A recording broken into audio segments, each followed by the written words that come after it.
जरा एक ऐसी दुनिया के बारे में सोचिए, एक ऐसी दुनिया जहां टेक्नोलॉजी सिर्फ हमारी भाषा नहीं बल्कि हमारी अपनी लोकल बोली भी समझती है।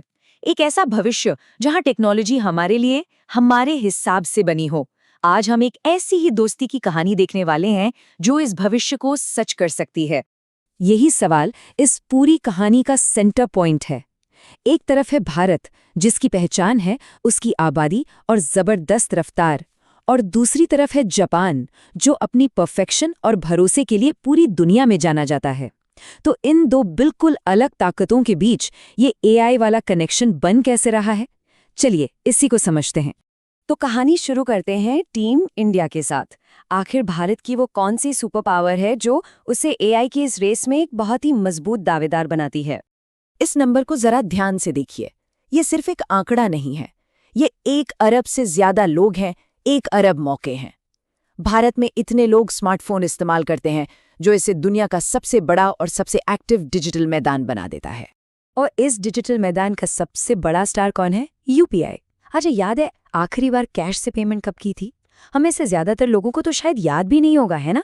हम सब दिन में कई बार बिना सोचे समझे यूपीआई इस्तेमाल करते हैं। ये दिखाता है कि भारत कितनी तेजी से और कितने बड़े पैमाने पर नई टेक्नोलॉजी को अपनाता है, और ये आदत अब दुनिया के 40 देशों तक पहुंच चुकी है। लेकिन देखिए, बात सिर्फ टेक्नोलॉजी इस्तेमाल करने वालों की नहीं है, उसे बनाने वालों की भी है। ये जो लाइन रॉकेट की तरह ऊपर जा रही है ना, ये सिर्फ एक ग्राफ नहीं है, ये ग्लोबल टेक पावर में एक बहुत बड़े बदलाव का संकेत है। और इस बदलाव के सेंटर में है भारत। एआई टैलेंट, मतलब वो लोग जो इस स्मार्ट टेक्नोलॉजी को बना सकते हैं और चला सकते हैं, उनकी संख्या भारत में तूफानी रफ्तार से बढ़ रही है। लेकिन इस सफर में इंडिया अकेला नहीं है। चलिए मिलते हैं इस कहानी के दूसरे हीरो से, टीम जापान। एक ऐसा देश जिसका नाम ही क्वालिटी की गारंटी है। ये एक शब्द काइजेन, ये जापान की पूरी सोच को बयां करता है। ये सिर्फ एक शब्द नहीं बल्कि उनकी सफलता का सीक्रेट कोड है। काइजन का मतलब बहुत सीधा सा है, हमेशा बेहतर बनने की कोशिश करते रहना। उनकी हर चीज में, गाड़ियों से लेकर रोबोट्स तक में, यही सोच झलकती है। एक तरह से वो हमेशा खुद को और अपने काम को हर पल हर दिन थोड़ा और बेहतर बनाते रहते हैं। तो जापान इस पार्टनरशिप में क्या ला रहा है?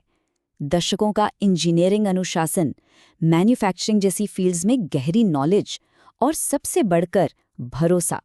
जब किसी प्रोडक्ट पर मेड इन जापान लिखा होता है तो दुनिया उस पर आंख बंद करके यकीन करती है, और यही उनकी सबसे बड़ी ताकत है। तो एक तरफ भारत की रफ्तार और स्केल, दूसरी तरफ जापान की क्वालिटी और भरोसा। ये तो दो बिल्कुल अलग अलग रास्ते लगते हैं ना, है ना? लेकिन क्या हो अगर यही दो रास्ते एक ही मंजिल तक पहुंचने का सबसे बेहतरीन फॉर्मूला हो? ये बिल्कुल एक पहेली के 2 टुकड़ों की तरह है जो एक दूसरे के लिए ही बने हैं। भारत के पास वो स्केल, वो स्पीड और वो टैलेंट है जिसकी जापान को जरूरत है, और जापान के पास वो गहरी इंजीनियरिंग और भरोसा है जो भारत के टैलेंट को वर्ल्ड क्लास बना सकता है। देखिए, अलग अलग ये दोनों बहुत मजबूत हैं, लेकिन जब ये साथ मिल जाएं तो इन्हें कोई नहीं रोक सकता। और ये बात सिर्फ कहने के लिए नहीं है, दुनिया के एक्सपर्ट्स भी यही मानते हैं। जैसा कि इस कोट में साफ लिखा है, हम एक दूसरे के अधूरे टुकड़े हैं। मतलब ये पार्टनरशिप किसी कमी की वजह से नहीं बल्कि एक दूसरे की ताकत को कई गुना बढ़ाने के लिए है। ठीक है, ये सब सुनने में तो बहुत अच्छा लग रहा है, पार्टनरशिप, टेक्नोलॉजी, ग्रोथ। लेकिन इस हाईटेक दोस्ती का हम सबकी आम जिंदगी पर, रोजमर्रा के कामों पर क्या असर पड़ेगा? स्टूडेंट्स के लिए इसका मतलब है वर्ल्ड क्लास टेक्नोलॉजी सीखने के मौके और बेहतर नौकरियां। फैक्ट्रियों में काम करने वालों के लिए इसका मतलब है ज्यादा सुरक्षित और स्मार्ट माहौल।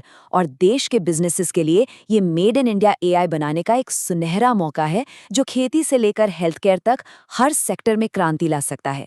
मतलब इसका मकसद है हर किसी के लिए एक ज्यादा स्मार्ट और बेहतर भारत बनाना। और अब इस कहानी की सबसे बड़ी और सबसे जरूरी बात, ये पार्टनरशिप सिर्फ पैसा कमाने या टेक्नोलॉजी बनाने से कहीं ज्यादा गहरी है। इसका असली लक्ष्य है सॉवरेन एआई बनाना। आसान भाषा में कहें तो हमारा अपना एआई, एक ऐसा एआई जो हमारी जरूरतें समझे, हमारी भाषाएं बोले और हमारी समस्याओं को हल करे। ये टेक्नोलॉजी में आत्मनिर्भर भारत की तरफ एक बहुत बड़ा कदम है। तो ये सिर्फ एक बिजनेस डील नहीं है, ये एक ऐसा एआई बनाने का मिशन है जो हमारी इंग्लिश को समझ सके, जो हमारे किसानों की मदद कर सके और जो विदेशी कंपनियों पर हमारी निर्भरता को कम करे। ये एक तरह से हमारे अपने भविष्य को अपने ही हाथों से लिखने जैसा है। तो भारत और जापान ये दोनों मिलकर टेक्नोलॉजी का एक नया इतिहास लिख रहे हैं। एक ऐसा भविष्य जहां भारत की स्पीड को जापान के भरोसे का साथ मिलेगा। ये तो बस एक शुरुआत है। असली सवाल तो ये है कि ये दोनों दोस्त मिलकर आगे और क्या-क्या कमाल करने वाले हैं।